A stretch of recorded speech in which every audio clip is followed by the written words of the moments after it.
Deep Dive Podcast by the Boca Raton Tribune.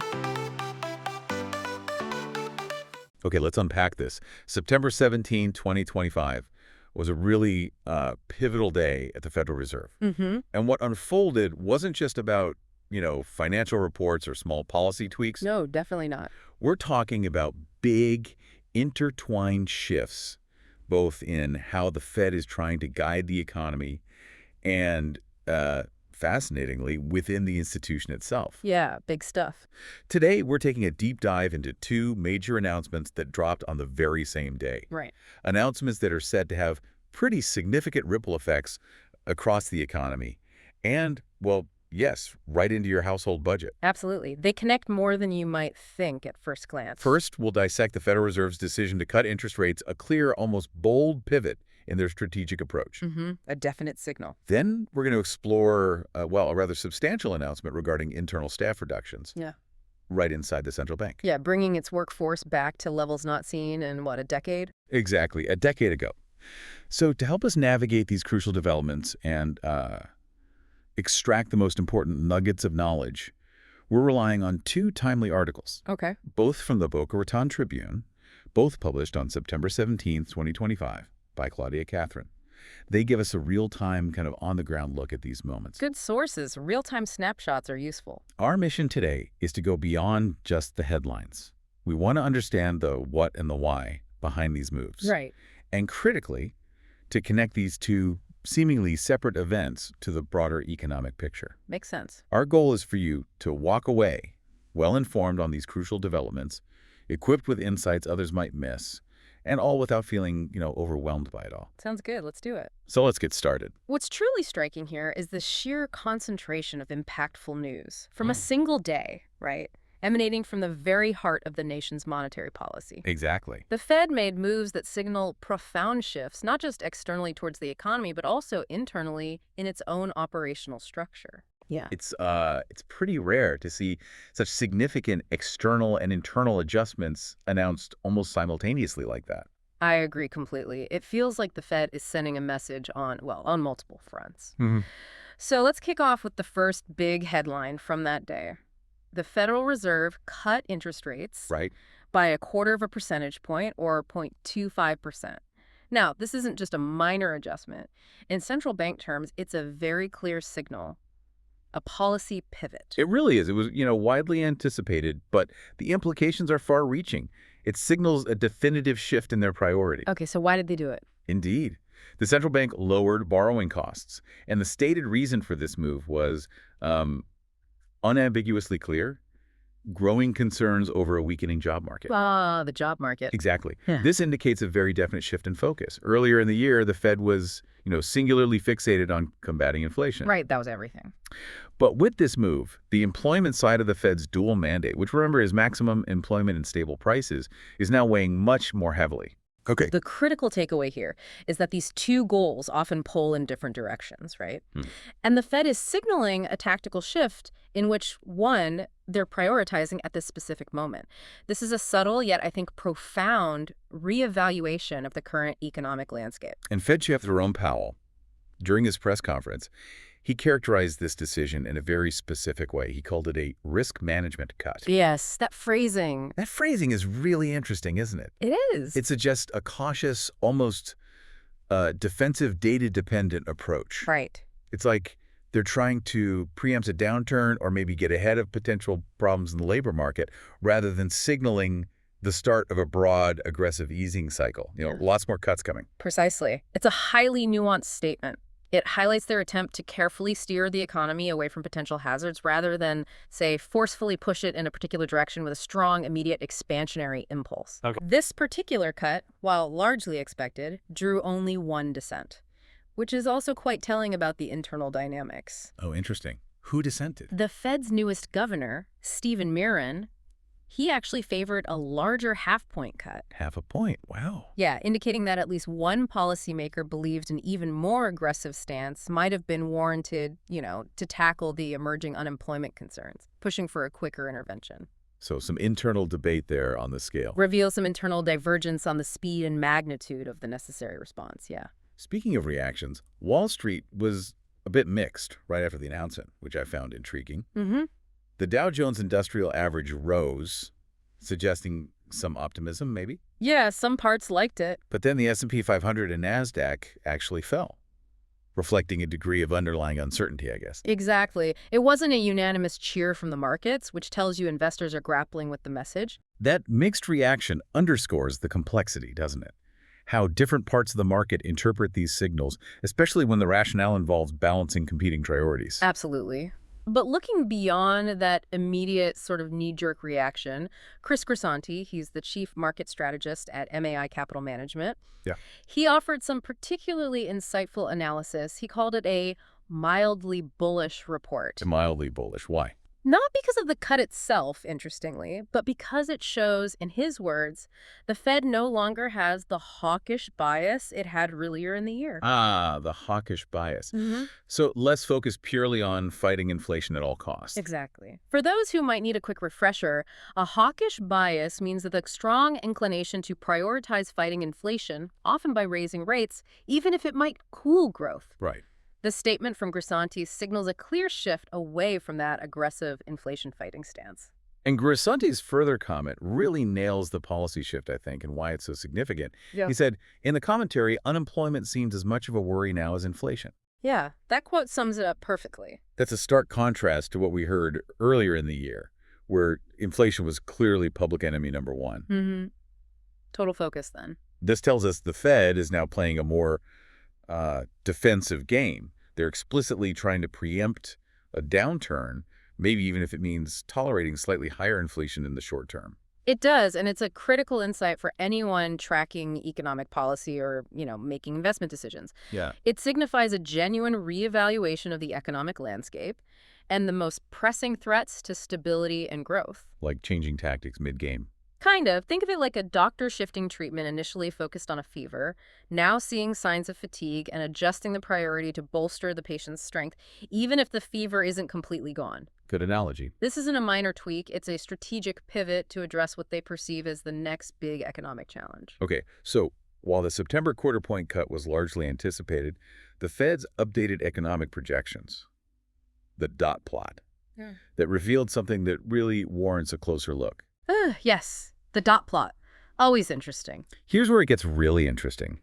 The central bank now expects 2 more rate cuts this year. Right. 2 more. So the September cut wasn't a one-off. It's part of a broader, anticipated easing cycle. That's right. But the deeper implication and where the real uncertainty lies is in the forecasts for the coming years. Okay. The dot plot, which, for those who might need a quick refresher, is essentially that chart where each anonymous dot represents an individual FOMC member's forecast for future interest rates. Right, they're anonymous predictions. It showed a huge dispersion in the estimates as to where rates will be a year and 2 years from now. Huge dispersion, meaning they don't agree. Pretty much. This isn't just a minor disagreement.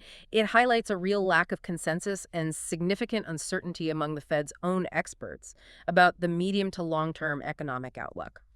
This kind of wide divergence is quite unusual and suggests a deeper level of internal debate and, frankly, less clarity on the economic path ahead. And that lack of consensus has actual, tangible implications for us, doesn't it? Oh, absolutely. Grisanti notes that the wide dispersion in those viewpoints introduces more volatility around upcoming economic news, especially jobs and inflation reports. Exactly. So every new jobs number or inflation figure is going to be scrutinized even more intensely and likely trigger larger market swings. That's the implication, yeah. Because the Fed itself isn't unified on the future path. If the policymakers themselves can't agree, it sends a signal of uncertainty to the market, which translates directly into higher volatility. Makes sense. Investors hate uncertainty. Exactly. It means market reactions to economic data are likely to be more pronounced and unpredictable because investors will be trying to guess which dot or which viewpoint is gaining influence inside the Fed. So the overall goal here is a famous soft landing. That's the aim. The Fed's overall goal with this action is an attempt to engineer what economists call a soft landing for the economy, trying to cool down a hot labor market just enough without pushing us into a recession. All while still grappling with persistent inflation. Right, which is notoriously difficult to achieve. It requires a delicate balancing act, like guiding a large ship through a narrow, turbulent channel. Yeah, threading the needle. Precisely. The future path of interest rates will now be scrutinized even more closely, and every piece of economic data will become a potential flashpoint for market movements as the Fed tries to navigate this complex path. Okay, so on one hand, we have this big monetary policy shift, an interest rate cut signaling a strategic pivot. But on the very same day, September 17th, the Federal Reserve made another major announcement, this time about its own internal structure. Yeah, the timing is fascinating. It's almost as if they're retooling both the car's engine and its GPS system simultaneously. That's an excellent analogy. Federal Reserve Chairman Jerome Powell announced a substantial workforce reduction. Substantial meaning. The central bank is cutting its staff by 10%.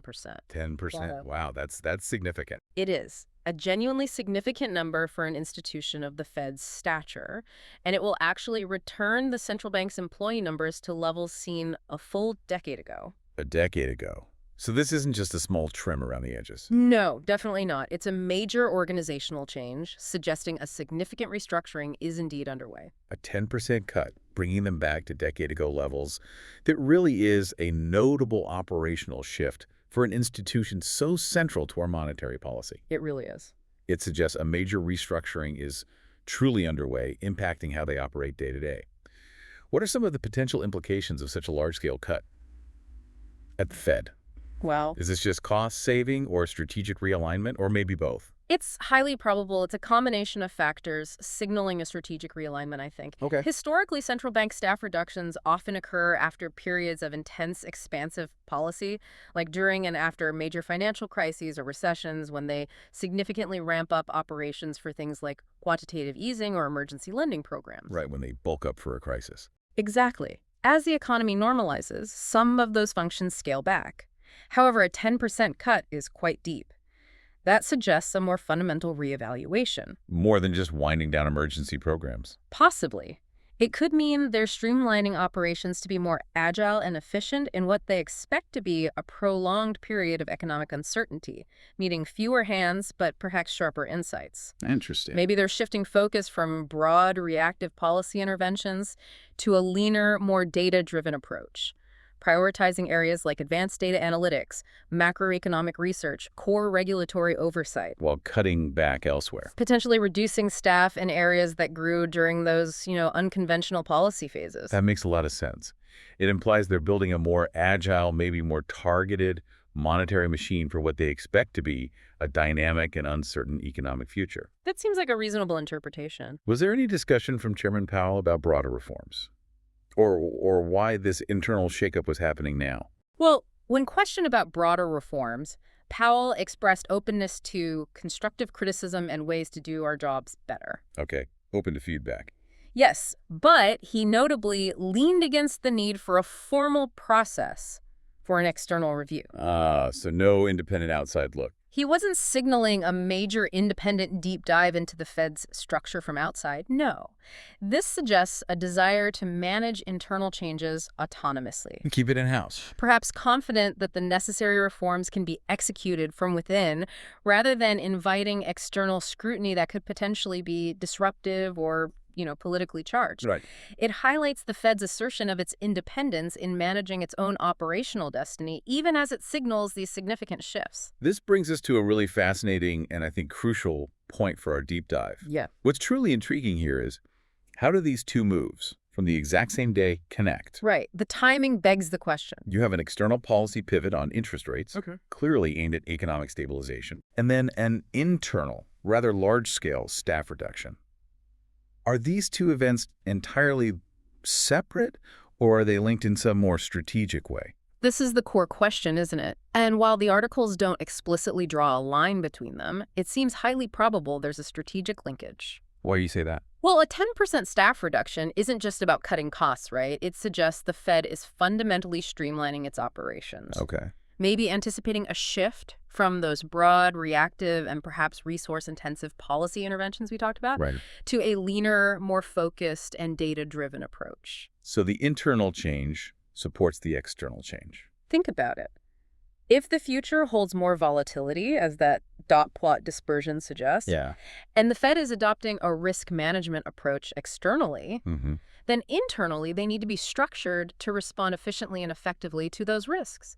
It implies they're building a more agile monetary machine for what they expect to be a prolonged period of economic uncertainty. Needing fewer hands, but maybe sharper insights, as you said. Exactly, to navigate a complex environment. So it's not just a budget cut. It's potentially a forward-looking organizational redesign to match a new operational philosophy. That seems very plausible. This raises an important question then. What does this dual approach, adjusting monetary policy externally and restructuring internally, tell us about the challenges facing the global economy and the central bank's strategy to meet them? Wow. It suggests a multifaceted response to a multifaceted problem, doesn't it? It really does. They aren't just reacting to the current economic climate, but proactively positioning themselves for the economic landscape they foresee. Absolutely. We're seeing the Fed not just changing the steering wheel, but kind of re-engineering the engine itself to handle what they anticipate will be rougher roads ahead.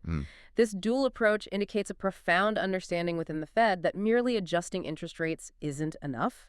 The institution itself needs to evolve. So it's a proactive measure. Yeah, to ensure they remain effective and credible in an era of heightened economic uncertainty, where traditional tools might need to be deployed differently or maybe with greater precision by a more streamlined organization. Okay. It could also suggest an internal alignment with a future where their role might shift slightly, perhaps less emphasis on, say, emergency large-scale asset purchases, and more on targeted data analysis and rapid policy adjustments. And for you, the listener, how do these high-level decisions filter down and affect everyday life? I mean, a quarter-point cut might seem small, Right. but on a new $30,000 car loan, that could save you perhaps $10, $15 a month. Small, but it adds up. And collectively, it's designed to grease the wheels of consumer spending. When the Fed cuts interest rates, it directly influences borrowing costs for homes, cars, businesses. Yeah. That affects how much money you spend, how much you save, the overall pace of growth. True. But the staff reduction, while seemingly far removed, that suggests that the very engine of our monetary policy is recalibrating for the future, which ultimately impacts the stability and direction of the entire economy. Also. A leaner, more focused Fed might mean quicker, perhaps more decisive policy implementation, which could lead to more predictable financial markets over time. Okay, I see. And that, in turn, influences things like job security, your investment decisions, and the overall stability of the economy you operate within. So these actions are far from abstract. They directly influence the financial landscape in which we all operate. Definitely. The Fed is clearly trying to adapt to a changing world, both in how it steers the economy and how it operates internally. It's a period of significant transition and recalibration. Impacting everything from your mortgage rate to the broader economic outlook. Exactly. So, to recap our deep dive today, we've dissected the Federal Reserve's clear pivot, prioritizing employment with that interest rate cut, with the explicit expectation of 2 more cuts this year. Right. That's the plan anyway. We've also noted the significant internal restructuring at 10% staff reduction, bringing employee numbers back to decade-ago levels. A move that signals a deeper operational transformation. And all of this unfolds against a backdrop of general uncertainty regarding future economic conditions, especially reflected in that dot plot with those widely differing policymaker forecasts. Yeah, uncertainty is a key word. So what does this all mean for you as an informed observer? Given the Federal Reserve's explicit focus on risk management in its monetary policy and its simultaneous internal restructuring to decade-ago staffing levels, what does this tell us about the current economic landscape and the proactive, multifaceted measures being deployed? Good question to ponder. Now that the Fed has clearly signaled its priorities, what economic data points will you be watching most closely? Will it be the nuances of wage growth? Perhaps specific inflation components like services? Or maybe tracking weekly unemployment claims as a leading indicator. Right. Is the Fed attempting to simply mitigate current risks, or are we witnessing the emergence of a new, leaner, perhaps more agile central bank, fundamentally reshaping itself for a very different future?